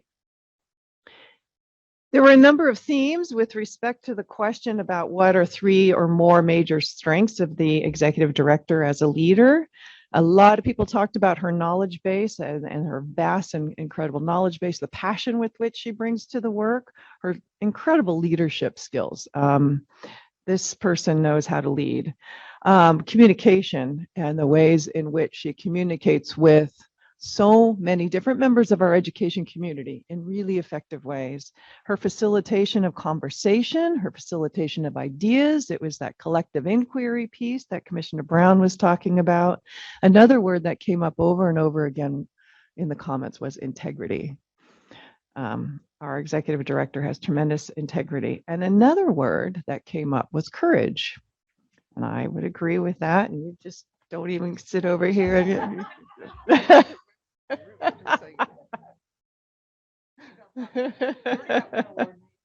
yes. The other one, another one of the most cited words was collaboration, and her tremendous ability to engage people in collaborative ways into our work. And then finally, the ways that because of her leadership and because of the tremendous staff that she leads, the commission has a very good reputation. She has a tremendous reputation out in the field. And there are many commissioners here who engage in other areas and have seen what her reputation is outside of this room. So comments, I'm just going to give you examples of some of the comments that reflected these themes. She has a deep understanding of commission's work, as well as an understanding of commissions out in the field that helps her provide direction and guidance to the commission. Her calm approach helps build confidence that the commission is in good hands, and thoughtful decision-making is behind the work she oversees.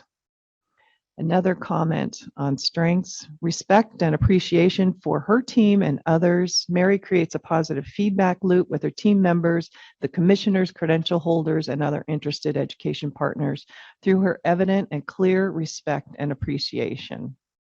Her leadership style is extremely effective in an environment like the CTC, where there are so many complicated and sometimes contentious issues to handle that require energy, focus, and dialogue to address.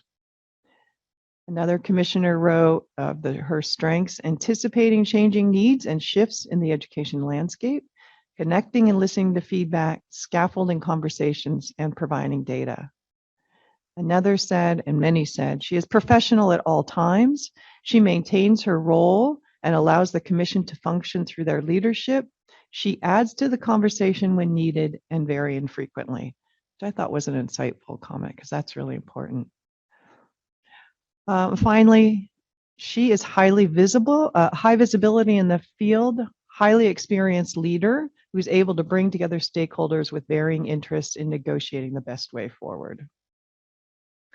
And then there was an area on our evaluation that was asking what are the areas in which the executive director would most benefit from additional development of skills and knowledge. Most commissioners were hard pressed to find something here. And some commissioners wrote down some insightful things. So for instance, a typical response was, "This is hard for me to say. I wonder whether a growth area might be helping spread California's successes and lessons learned outside the state. She hardly has time for that, but I imagine there are many who would benefit." I agree. But you're not, yeah, don't even think about it. Another comment, the executive director is always looking to grow and develop. She seeks out knowledge and perspectives from all walks of life. Another, in terms of suggestions, keeping a pulse on issues of equity, diversity, and inclusion in the work of the CTC to ensure it is threaded throughout all the commission's work, from hiring to policy development and impact to programming. And then finally, I'll mention my wish for Mary is to ensure that she gets the support she needs as she leads the commission. As an outstanding executive director, Mary is under constant pressure to achieve and to connect with so many items and people. She needs the support of her governor, the legislature, and the public to do this work well. I would insist that the CTC and those who supervise her also ensure that she has the working conditions, salary and benefits, and breathing room needed to renew this critical work. Well done, whoever wrote that. So that leads to the next part of this item, which we haven't ever done at this table, to my knowledge, which is to discuss whether we want to make a recommendation for a merit increase in our executive director's salary. Mary is clearly conducting her work as executive director of the commission with excellence. And this is what we expect, and this is what we're getting. However, I believe there are reasons for rewarding the extraordinary efforts that she's undergone, especially during her recent tenure as executive director, and that warrants a merit increase in my, and here's my thinking, and then we can discuss. The work of educating children in our state is always ever changing. Demands are changing. And the commission work is changing. And we saw that in our strategic planning item that we just had. All of the extra things that are on our workload are on our table since our executive director was hired. And it's not just work that is evolving. It seems like there is additional work now that would match. So for instance, there's administering the grant programs. That's a big piece. There is all of the things that the commission has needed to do during the pandemic, all of the policy changes, all of the things that are required there and are still required there. There is the changing our work to center on diversity and equity and inclusion and justice. This is all work that is taking and will continue to in order to be able to do this, it's really looking at everything that we do. Just like we had in the conversation this morning about our subject matter, we need to not only just look at little pieces, we need to look at the totality of it. And that's going to be adding new focus and work. Then there's getting better at our work. We're always getting better at our work, but now we're building data systems to do that. And that's a big, big piece to do that, using data to inform our work in better ways. And then there is expanding our reach to educating children through our early childhood work, our special education work, our new virtual and online work that we've had, managing this incredible surge of state funding that we have had. That has required 29 new FTE to be filled this just year alone. So that I think is other things that are growing. Finally, I think all of you know all of the other things that are in the mandate and the way this work has grown. So I would say that as you can see, Mary's been leading this work tirelessly for a very long time. She remains passionate. She remains engaged. She advocates for us and her staff tirelessly. I think these are efforts above and beyond where we were when she was originally hired. And it's my opinion that a merit increase in Mary's salary is merited. So I'd like to open up for discussion on that. Commissioners. Commissioner Martinez? Well, I think the other thing I would add was the amazing award that Mary received this year, which publicly says everything that we all believe in the confidence that we have in Mary. And I would most definitely support a meritorious raise, or whatever that term is. Commissioner I Hartwig. think I would also add to this, I was not here at the time, but I have heard about the crisis situation in which Mary came into this Mm-hmm. role. And so I think making the case, which I would strongly support for a merit increase, should also look back to the pretty difficult chapter Where we came from. that Mary led the commission through. Locked in. Good point. Commissioner Simmons. I think that in this room, Mary may be the only person that's been working with the commission longer than me. And I have seen good executive directors and I have seen other executive directors. And Mary is, of the ones that I've worked with, and I, even from before my time, I know them. And Mary is by far the awesomest one that we've had. And both in terms of her technical knowledge and in terms of her political savvy. And I really think that this is the year to do it. Mm-hmm. And when I look at EdCal, which is the magazine where all the administrator pay ranges are for K-12, and as I look at what my friends in the CSU and UC get paid, I really think that we should go for this. Okay, good point. Thank you. As Commissioner Grenishire.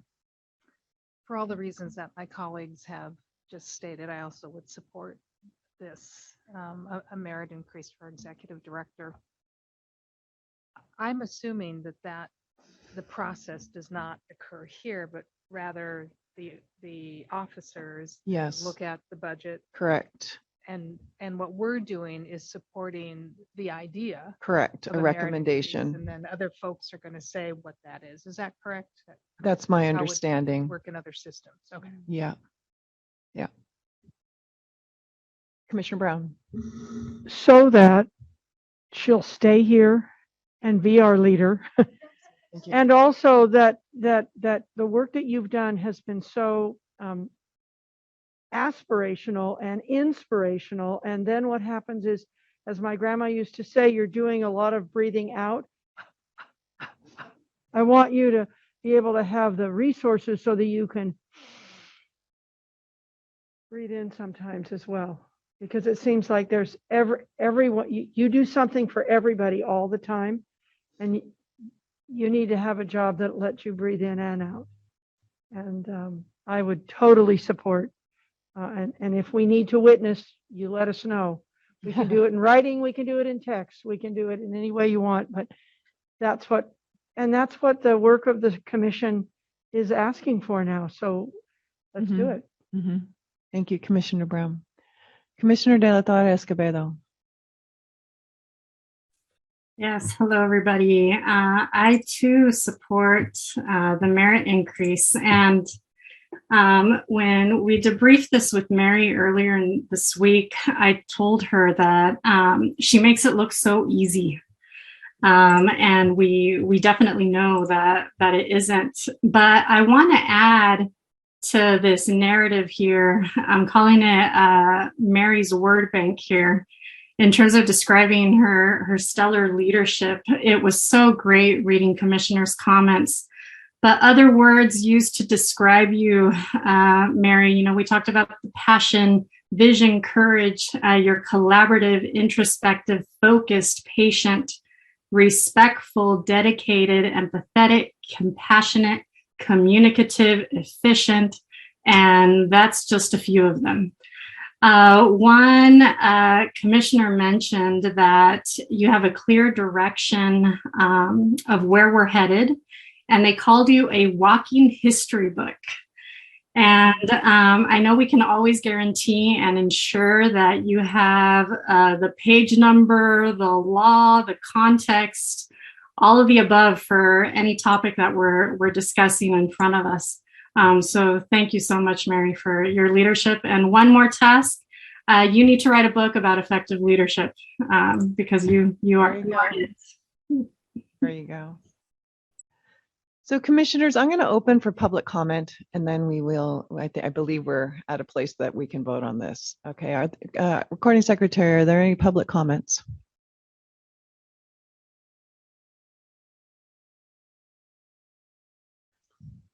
We do not have any public comments. Okay, thank you. All right. I don't know. I've been asking. Oh, you do? Okay. So one question I had, and let me close. Our public comment period is now closed. And I apologize. I was not certain what we needed to put forward exactly in our motion, whether we just make a recommendation for a merit increase or whether we make a recommendation for a percentage of a merit increase. I have a text here into that didn't get responded to. Are you checking?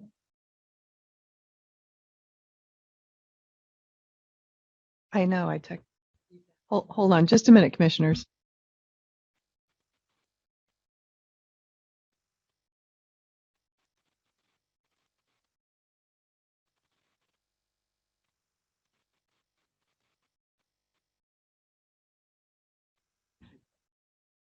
You'd think by now I would just follow what Haiju and Rhonda tell me to do, and I'd be fine. All right. This is an information action item. Do I have a motion to approve a merit salary increase for Executive Director Sandy? So moved by Commissioner Granados Shire, seconded by Commissioner Martinez. Further discussion? All right. Well, I mean, I know we can say, sorry, I know, I feel like there needs to be a vote that's not aye or nay, but it goes beyond aye, like super aye with a lot of exclamation points or something. yeah. Got it. All right. Recording secretary, will you please call for the vote? Cardenas, Aye. Juan Cruz, Aye. Christopher Davis, Aye. Marisol Del Torre Escobedo, Aye. Makita Gwinnett Shire, Aye. Johanna Harwick, Aye. Susan Aradia, Aye. Terry Jackson, Aye. Bonnie Clark, Aye. Monica Martinez, Aye. David Simmons, Aye. Tina Strong. Aye. Motion carries. Okay. Congratulations, Mary. Well deserved.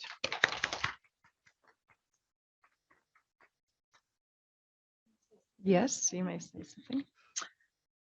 So the words exquisite torment kind of are throbbing in my head at the moment. I want to just say to you, commissioners, I am deeply honored and privileged to do this work. I've spent 23 years of my professional life working for the commission at different times. And that's almost half of its life, which says something maybe I need to talk to a therapist about. But no, it really is for me mission and purpose driven. Making the world safe for school children is a calling, and all of you are called to it, and I'm called to it with you. And the things we can do here really make a difference in the field, and that's our goal, is to do the very best we can to make a big difference. So for me, it is a tremendous honor to have this position and to work with all of you. I've known many commissions here in the 23 years that I've worked. I've just never seen anything as committed as this group to the things you're committed to in this moment, and working with you to accomplish everything we accomplish is a very deep privilege. And thank you for all of your reflections and advice and support for my role in this work. And thank you very much for considering that meritorious. And I very much appreciate it. Thank you.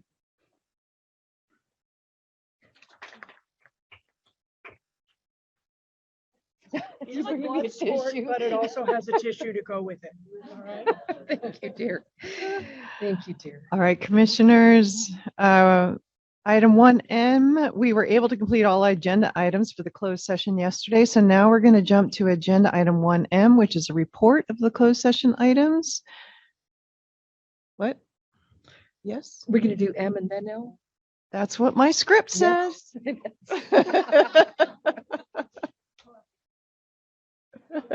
You people up here are just. All righty. The commission denied the following petitions for reinstatement. Justin Buchert, Reba Joyner, Damian Riley, Reggie Capili. Commissioner Christopher Davis recused on the Reggie Capili matter. The commission adopted a decision and order in the matters of Thomas Gutierrez and Arthur Nishioka. The commission reviewed the transcript in the matter of Jose Ortiz.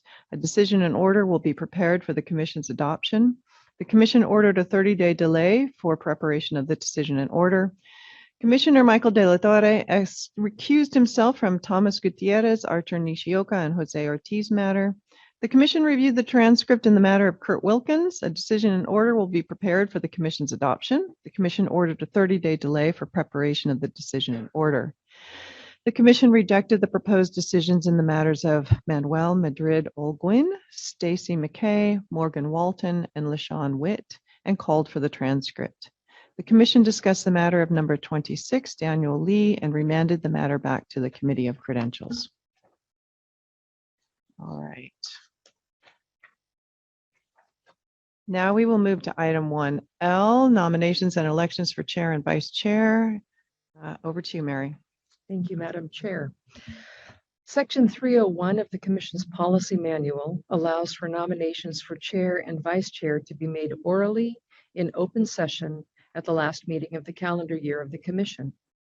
Are there any nominations for the position of chair?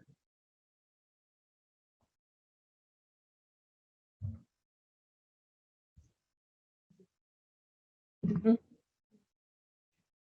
think I'm sorry. I'm sorry. Yeah, did I see your hand? Did, Commissioner? Yes, yes. Commissioner Simmons, I'm sorry. Okay, I would nominate Marquita Greno-Shire to be the chair. And I don't speak flowery, but do I give my reason now or do I wait till later? I Okay. think you can, yeah. So there's a nomination for Marquita Greno-Shire.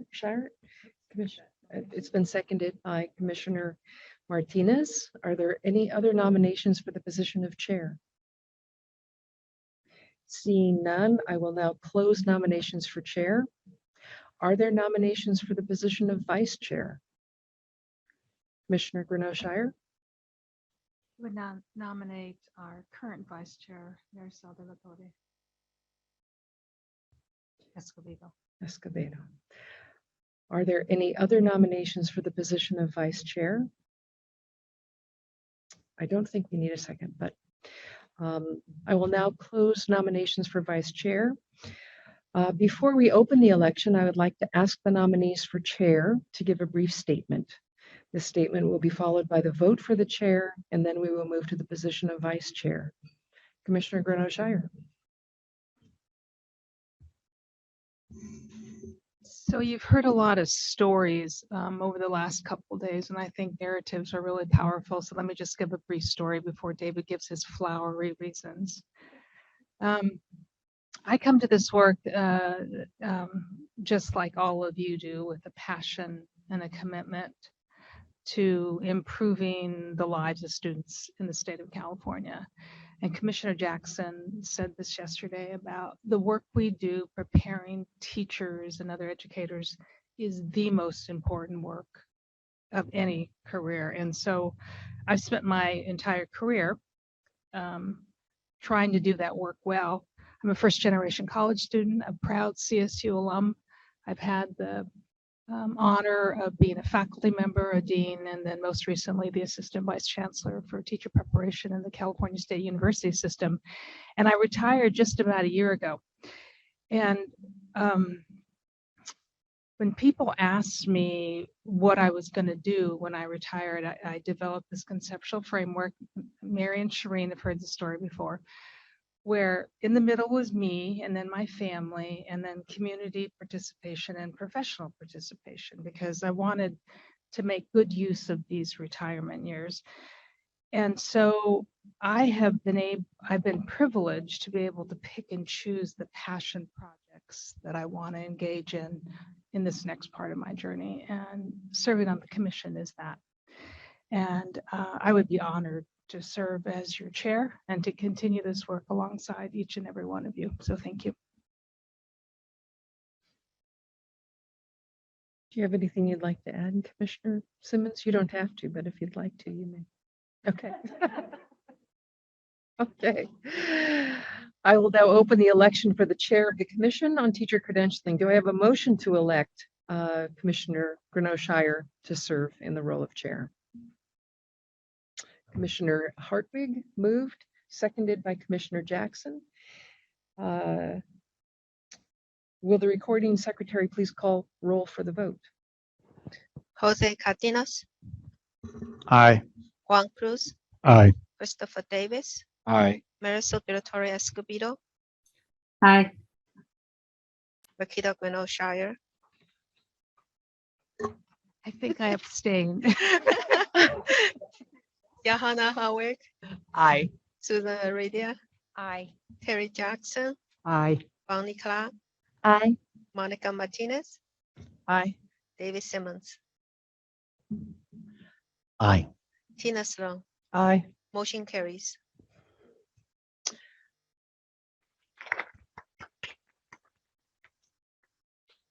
May I say just one other thing? Yes. Well, again, thank you very much for your confidence and your support. And when I think about the work ahead of us, Chair Sloan, there's some big shoes to fill. And I was commenting to Mary that you have really big shoes to fill and really stylish shoes to fill as well. And so I want to just take a moment to, and I didn't do this yesterday when everyone was singing your praises. So just briefly, sitting here as a commissioner over the last 6 or 7 years, I have always been impressed with your depth of knowledge as it relates to teacher preparation. And you know aspects of teacher development, teacher preparation that I certainly don't have in my repertoire. So I aspire to follow your lead and to continue to serve our educators well. So thank you for your service. I would now like to present Marisol de la Torre Escobedo as the nominee for vice chair. Marisol, would you like to speak? Thank you, Director Sandy. I apologize for not being at the meeting yesterday, but Commissioner Jackson and Madam Chair Sloan, I sing those same praises as well. Thank you so much for your dedication and commitment to our work. You two are such all-stars in the field of education. As I've been reflecting on our work, I was speaking to someone recently and they were asking me about the commission and so forth. And one thing that they said they observed was our transparency about the challenges and roadblocks ahead, not only in the issues that we're dealing with, but especially these past few years where we've been pushed, in a sense, several steps behind due to tragedies, fires, COVID, and everything else. And, along with Director Sandy's leadership, this has definitely helped us sort of push through. I also want to take the time to honor what we do during closed session because it's become so much harder throughout the years as a commissioner, now that I'm entering, I believe, my 7th year on the commission. And I want to ensure the public that just as we discuss and talk about all the issues during the open session, we do that even more so during closed session and spend a considerable amount of time with that as well. So thank you all. I'd be honored to be your vice chair again. And let's continue moving forward and power forward because we have a lot of work to do. Thank you. Do I have a motion to elect Marisol de la Torre Escobedo to serve as vice chair, Commissioner Christopher Davis? Do I have a second? Commissioner Cardenas? Will the recording secretary call for the vote, please? Jose Cardenas, Aye. Juan Cruz, Aye. Christopher Davis, Aye. Marisol Directoria Escobedo, Aye. Makita Gwinnett Shire, Aye. Johanna Howard, Aye. Susan Aradia, Aye. Terry Jackson, Aye. Bonnie Clark, Aye. Monica Martinez, Aye. David Simmons, Gina Aye. Sloan. Aye. Motion carries.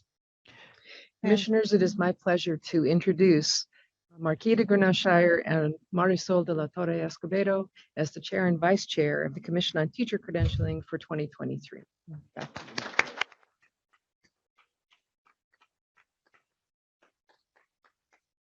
Congratulations to you both, and congratulations to all of you. You have spectacular leadership coming in. I'm so pleased to see where you all take this work over the next few years. I'll be watching from my couch. All right.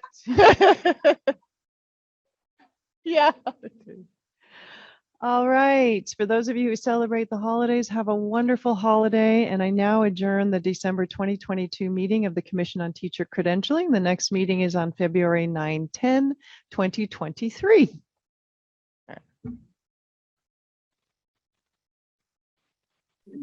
Have a wonderful holiday.